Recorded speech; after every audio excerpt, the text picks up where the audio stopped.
Tiny Laser Heist. The object of the game is to score as many heists as possible.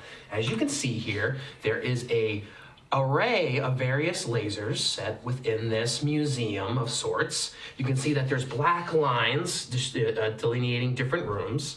And we will use our hands. Go ahead, Mark, hand out those hands as you see fit. Oh, the lasers. If you strike a laser, that is the end of the heist, and you and your heist buddies no longer get a cut of the loot or whatever. So we will figure out how that works as well. The object of the game is to get the locks off of the jewels here.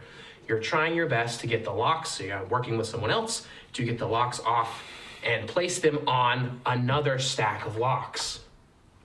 Okay. Yep. And you're gonna get cards here. Go ahead, distribute these piles as you see fit. And some of these piles to take from the draw deck as well, you will see will have different colored locks.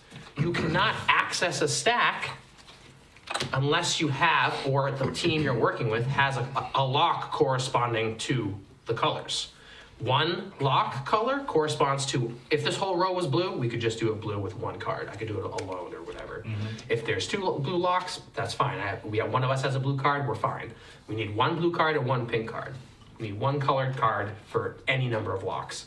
There's also recruit cards and mischief cards.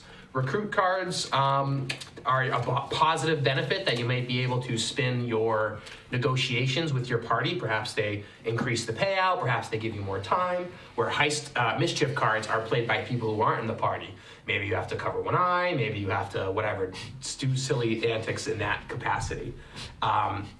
Mischief cards can be played at any time after the heist begins. If I were going first, I would ask people, I want to go after this lock, I don't have a pink one. Sam has one or Errol has a pink lock, and I agree to the payout equal to the number of locks on the jewels.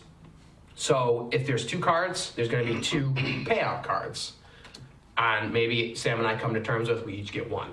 Or I say, I'm giving you none because I just have special powers and I'm going to actually increase it by 2 or whatever. We just come to terms with whatever the payout's going to be. Okay. And then we get a payout of the card.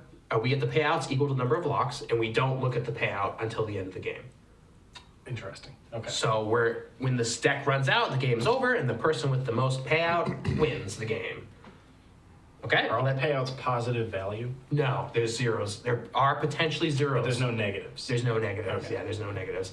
And you can move the pillow pad around. In the room. In the room. You can move another pillow pad around as well too to position locks near each other. And then the jewel has to go onto the pedestal in order to complete the heist. Okay? Let me see. Any other things that are worth noting in this? Any questions? Any thoughts? So, do we have established teams, or is it every time it's your turn, you can establish a team? Then it'll be Wren's turn. Okay. She establishes a team. We go around and around. Gotcha. So that one instance, we work together. In the second instance, it might be Mark because he has a yellow card that I need to heist the locks. Or it might be Mark, Errol, and I because we're going after one that has 3 or 4 on there, and we just want more hands in the heist.